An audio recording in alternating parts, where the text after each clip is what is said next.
سورہ طٰہٰ آیت نمبر 132۔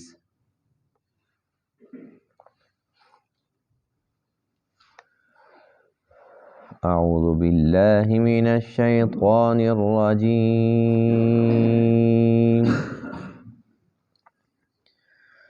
بسم اللہ الرحمن الرحیم۔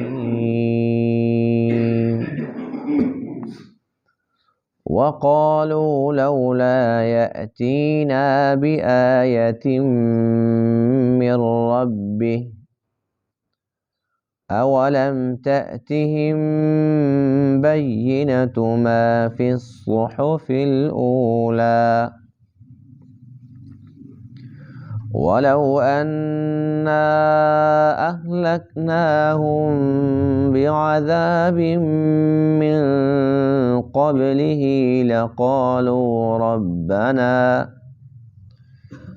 لقالوا ربنا لولا أرسلت إلينا رسولا فنتبع آياتك من قبل أن نذل ونخزى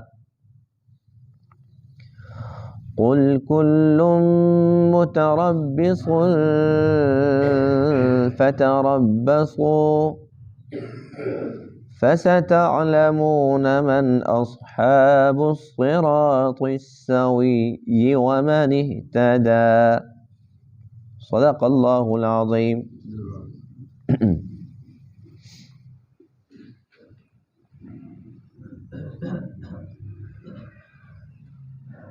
آج کے درس میں آیت کریمہ میں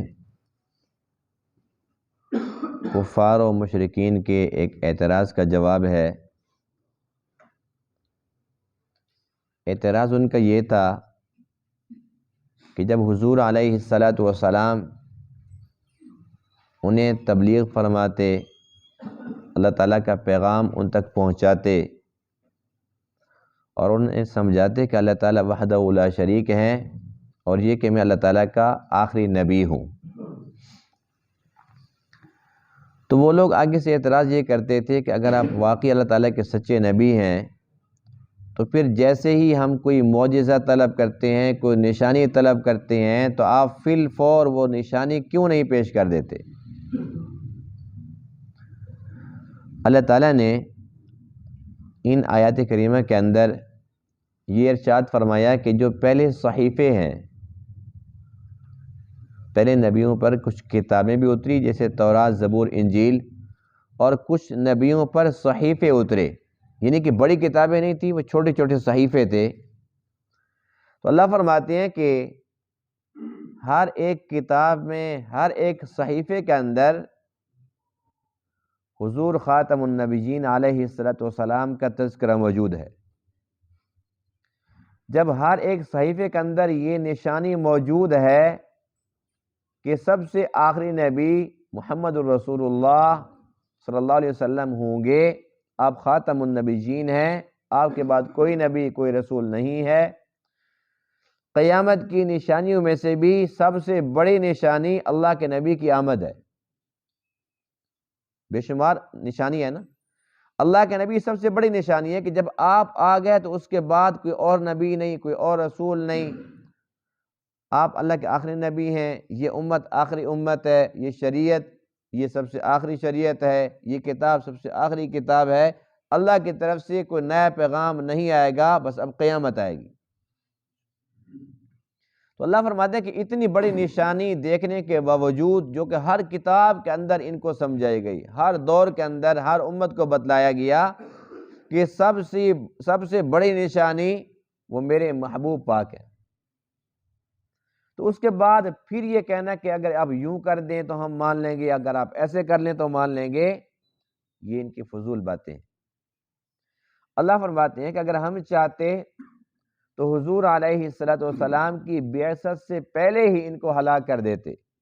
جن لوگوں نے اعتراضات کرنے تھے، ہم ان کو مہلت ہی نہ دیتے، ان کو پہلے ختم کر دیتے، لیکن پھر ان لوگوں نے یہ کہنا تھا، اے اللہ، آپ نے اگر کوئی رسول بھیجا ہوتا ہمارے پاس، ہم ضرور اس کی اتباع کرتے، ہم تیرا کہا مانتے، جب آپ نے نبی بھیجا ہی نہیں پھر ہمیں سزا کیوں دے دی؟ اللہ فرماتے ہیں کہ حجت پوری کرنے کے لیے میں نے رسول مبعوث فرما دیا۔ اب کوئی یہ بھی نہیں کہہ سکتا اے اللہ تو نے مہلت نہیں دی، اے اللہ تو نے سمجھایا نہیں، تو نے ہمیں موقع فراہم نہیں فرمایا، تو نے کوئی رسول بھیجا ہی نہیں، ہم کس کی اطاعت کرتے، کس کا کام مانتے؟ وہ سارا کچھ ہو گیا۔ اب اللہ فرماتے ہیں کہ بس اے میرے محبوب، اب یہ جو بھی باتیں کریں، بار بار معجزات طلب کرتے ہیں، نشانیاں طلب کرتے ہیں، آپ صاف صاف ان کو بتلا دیں کہ بس اب قیامت کا انتظار کرو تم بھی، اور میں بھی انتظار کرنے والا ہوں۔ اللہ تعالیٰ خود فیصلہ کرے گا کہ حق پر کون تھا اور ناحق کون تھا۔ وقالو، اور کہا ان لوگوں نے، یعنی کہ کفار و مشرکین نے کہا، لولا یأتینا بآیۃ من ربہ، کیوں نہیں آتی ہمارے پاس اس کے رب کی کوئی ایک نشانی؟ اولم تأتہم، کیا ان کے پاس نہیں آئی؟ بینۃ ما فی الصحف الاولی، بہت واضح نشانی، بہت واضح دلیل جو پہلے صحیفوں کے اندر موجود ہے۔ وَلَوْ أَنَّا أَهْلَكْنَاهُمْ، اور اگر بے شک ہم ان کو ہلاک کر دیتے، بِعَذَابٍ، عذاب کے ساتھ، من قبلہ، اس سے قبل، یعنی کہ اللہ کے نبی نہ آتے اس سے پہلے ان کو اللہ تعالیٰ ختم فرما دیتا، لقالو، تو یوں کہتے، ربنا، اے ہمارے رب، لولا ارسلت الینا رسولا، تو نے کیوں نہیں بھیجا ہماری طرف کوئی رسول، فنتبع آیاتک، پس ہم اتباع کرتے تیری آیات کی، من قبل ان نذل ونخزا، اس سے پہلے کہ ہم ذلیل و رسوا ہو جائیں۔ قل، آپ فرما دیجئے، کل متربص، ہر ایک انتظار کرنے والا ہے، فتربصوا، پس تم بھی انتظار کرو، فستعلمون، پس تم عن قریب جان لوگے، من اصحاب الصراط السوی، کون ہے سیدھے راستے پر، ومن اہتدی، اور کون ہے ہدایت یافتہ۔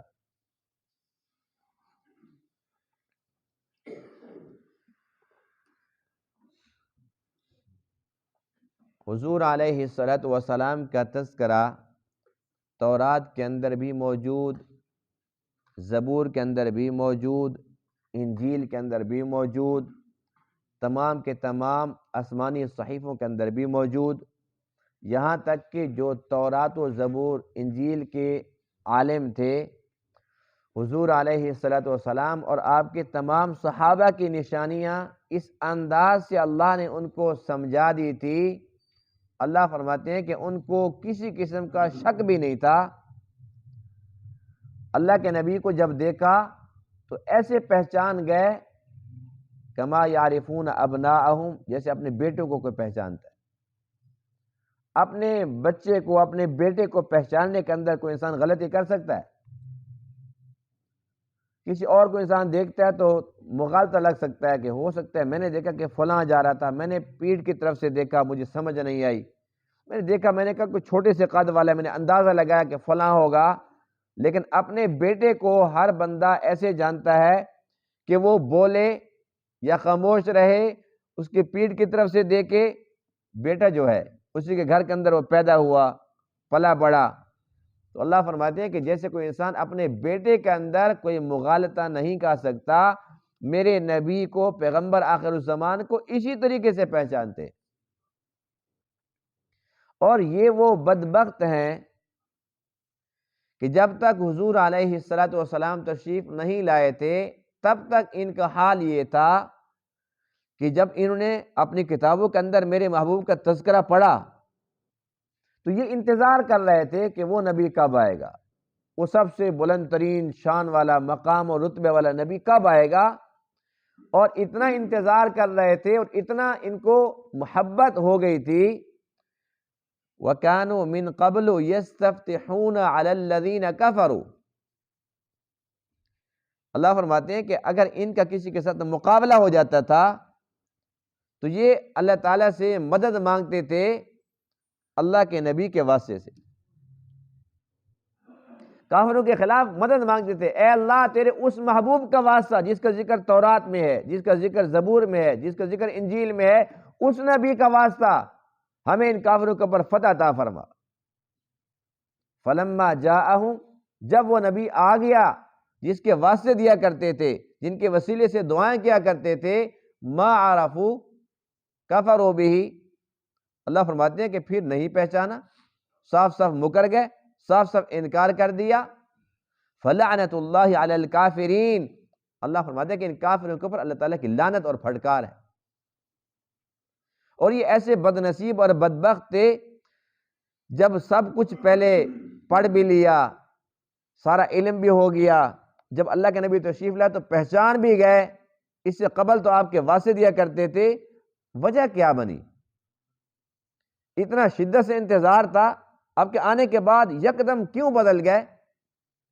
اللہ فرماتے ہیں حسدا من عند انفسہم من بعد ما تبین لہم الحق، حق تو آ چکا تھا، سب پتہ بھی چل چکا تھا، لیکن حسد کی آگ میں جل گئے، کہنے لگے ہم بنی اسرائیل ہیں اور اس لڑی سے ہزاروں پیغمبر آئے، لیکن یہ پیغمبر بنی اسرائیل سے کیوں نہیں آیا؟ یہ بنی اسماعیل میں سے کیوں آ گیا؟ جو سب سے بڑی شان والا ہے وہ ہم میں سے کیوں نہیں آیا؟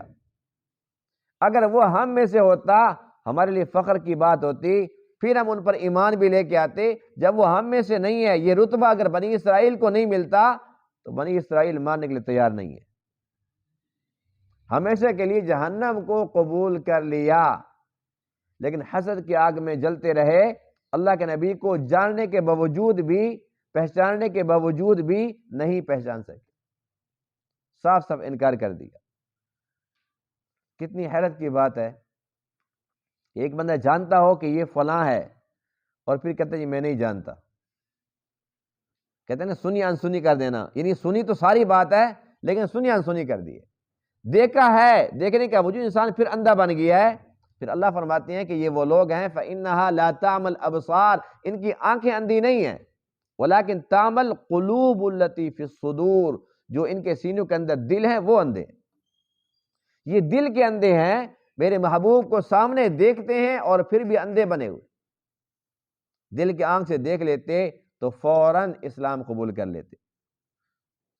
اب اللہ کے نبی کو پہچان بھی لیا اور حسد کی آگ میں جل رہے تھے، انکار کر دیا، اور پھر جب ایک پتہ ہے کہ ہم نے ماننا ہی نہیں، پھر جان بوجھ کر فرمائشیں کرنا، اگر آپ ایسا کر دیں پھر ہم ایمان قبول کر لیں گے، اگر آپ ایسا کر لیں گے تو اسلام لے آئیں گے۔ ایک فضول باتیں ہیں، کیا یہ چکر بازیاں اللہ تعالیٰ کے ساتھ چلتی ہیں؟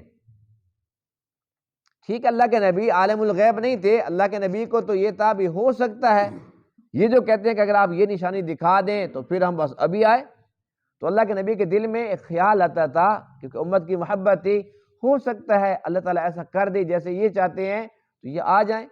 اللہ کو تو پہلے پتہ تھا کہ یہ جو کچھ حرکتیں کر رہے ہیں یہ صرف حرکتیں ہیں، یہ اس لیے نہیں یہ شرائط پیش کر رہا ہے کہ اگر آپ یہ سارا کچھ کر دیتے ہیں تو پھر یہ فوراً اسلام کے اندر داخل ہو جائیں گے، یہ سب کچھ دیکھتے رہیں گے اور پھر بھی اندھے بنے رہیں گے۔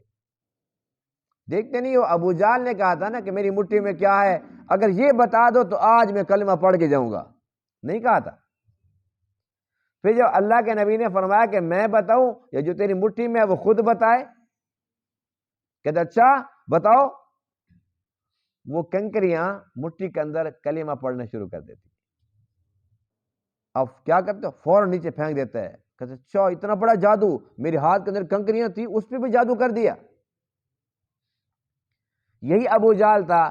پھر ایک موقع پر آیا، کہتا اچھا چلو ٹھیک ہے، ہم نے دیکھ لیا کہ آپ نظر بندی کرتے ہیں، آپ جادو کرتے ہیں، ہمیں چکر دیتے ہیں، ہم نہیں مانتے، اگر آپ واقعی اللہ کے نبی ہیں چاند کو 2 ٹکڑے کرو۔ کہتے چاند تو اتنا دور ہے، یہ جادو یہاں تو چل سکتا ہے وہاں نہیں چل سکتا، چاند 2 ٹکڑے کر کے دیکھو۔ اللہ کے نبی فرماتے ہیں کہ پھر بات پہ پکا رہے گا؟ کہتے ہیں ہاں پکا ہوں۔ فرمایا چلو آؤ میرے ساتھ۔ اب آپ نے انگلی مبارک کا اشارہ فرمایا، اللہ کی قدرت سے چاند 2 ٹکڑے ہوا، اور یہ نہیں کہ صرف ایسے دراڑ پڑی ہے، ایک ادھر ایک ادھر، بالکل 2 ٹکڑے ہو گیا واضح، اور ابو جال نے اپنی کھلی آنکھوں سے دیکھا، بہت سارے لوگ وہاں موجود تھے، سب نے دیکھا، اور دیکھنے کے بعد پتہ کیا کہتا ہے؟ سحر مستمر، سورہ قمر میں ہے 27ویں پارے میں، کہتے ہیں کہ بہت بڑا جادو چلتا ہے بھائی، بڑا جادو چلتا ہے، چاند تک بھی پہنچ گیا۔ پھر لعین کہنے لگا اچھا چلو ہماری تو نظر بندی کر دی، ہمیں پتہ ہے کہ ہماری نظر بندی، چاند پہ تو ان کا اثر ہو ہی نہیں سکتا، چاند ایک ہی جگہ پہ کھڑا ہے، ہمیں نظر آتا ہے، جو لوگ یہاں پر نہیں ہیں ہم ان سے پوچھیں گے، ہر ایک کی تو نظر بندی نہیں کر سکتا نا، ہماری نظر بندی کر دی ہے۔ پھر یہ کیا کرتے ہیں؟ انتظار کرتے ہیں کہ جو باہر سے کوئی قافلہ ہے تو ان سے پوچھیں۔ ایک قافلہ آ جاتا ہے، ابو جہل پوچھتا ہے کوئی نئی بات؟ کہتے نئی بات؟ اتنی بڑی بات ہے، ہم تو حیران ہیں۔ کہتے اور وہ کون سی نئی بات ہے؟ کہتے ہم نے اپنی آنکھوں سے دیکھا کہ چاند 2 ٹکڑے ہو گیا تھا، پھر اکٹھا ہو گیا۔ کہتے ہیں اتنا بڑا جادو وہاں تک بھی پہنچ گیا؟ تو یہ ابو جہل لائن تھا، یعنی ہر موقع پر آتا تھا، نئی فرمائش ڈالتا تھا، اللہ اپنی قدرت دکھاتے تھے، اپنے نبی کے ہاتھ سے معجزہ ظاہر فرماتے رہے، لیکن ابو جہل سراپا جہالت تھا، جہالت پر ہی مرا۔ اسلام قبول کیا اس نے؟ نہیں کیا۔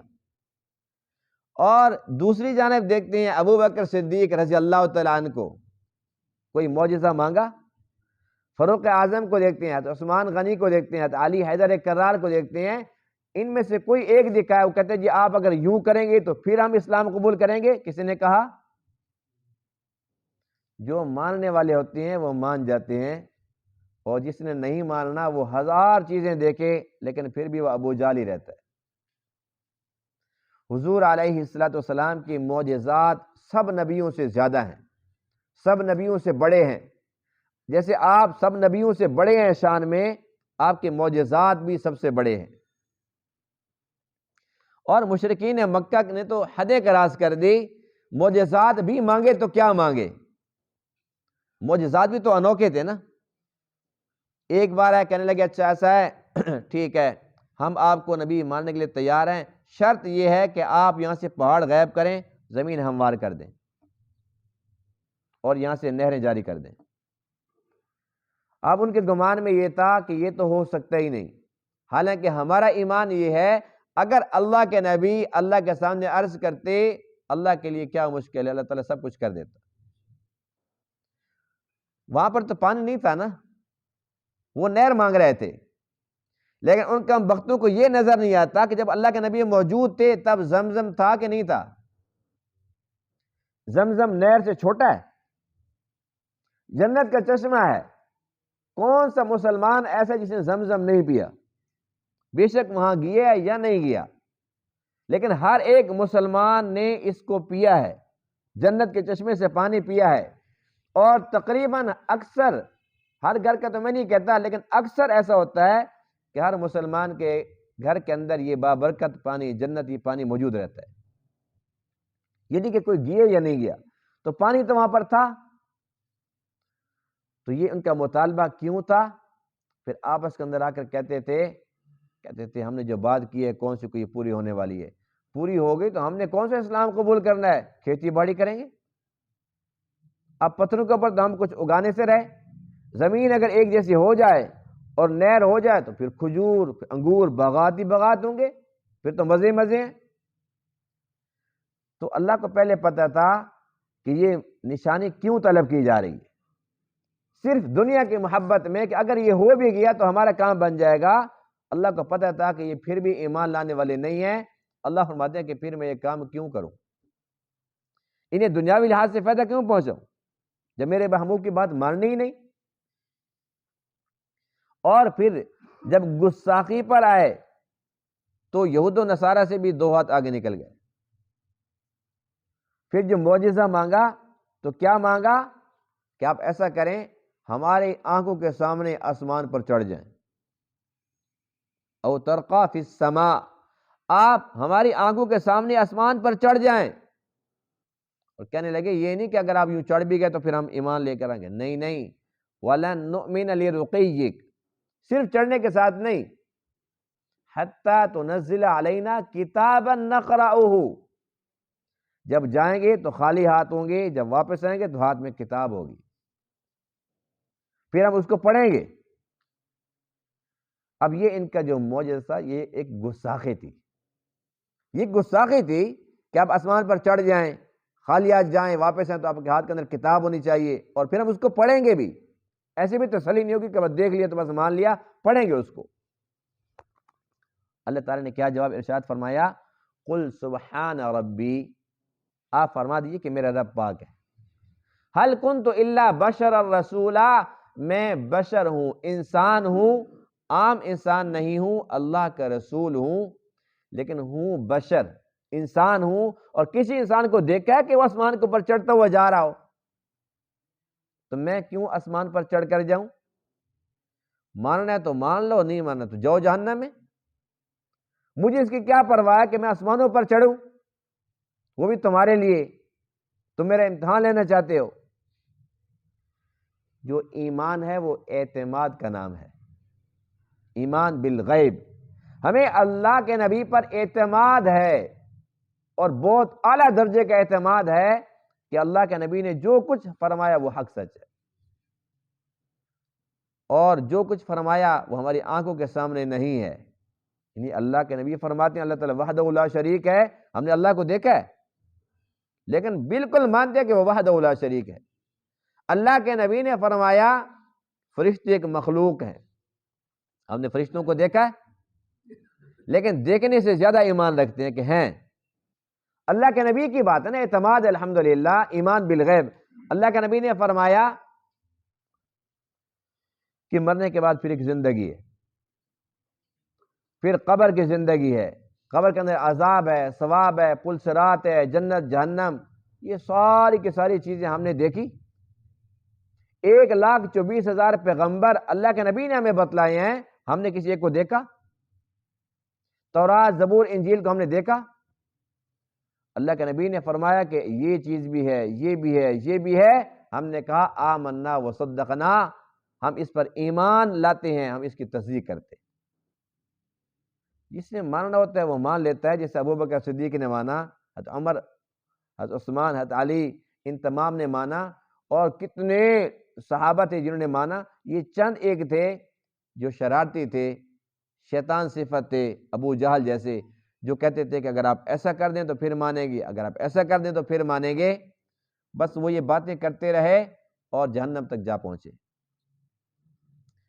حضور علیہ السلام کا پاک ارشاد ہے، اللہ نے تمام نبیوں کو معجزات عطا فرمائے، فرمایا کہ مجھے بھی معجزہ عطا فرمایا، لیکن سب سے بڑا معجزہ میرا قرآن مقدس ہے۔ اللہ کے نبی نے خود فرمایا کہ مجھے بے شمار معجزے ملے ہیں، سب سے بڑا معجزہ کون سا ہے؟ قرآن مقدس۔ دیکھو جتنے نبی آئے ان کے ساتھ ان کے معجزات چلے گئے، اللہ کے نبی آئے، آ کر چلے گئے، لیکن آپ کا معجزہ ہمارے پاس موجود ہے، اپنے آنکھوں کے سامنے اس کو دیکھ رہے ہیں الحمدللہ۔ اس سے بڑا معجزہ اور کوئی نہیں ہے۔ یہ معجزہ عاجز کرنے والی چیز، اس نے ساری دنیا کے سارے انسانوں کو عاجز کر کے رکھ دی۔ نہ کوئی اس جیسا قرآن لا سکتا ہے، نہ اس جیسی کوئی ایک سورت لا سکتا ہے، نہ ایک آیت لا سکتا ہے، یعنی کہ اس قرآن کا مقابلہ ناممکنات میں سے ہے۔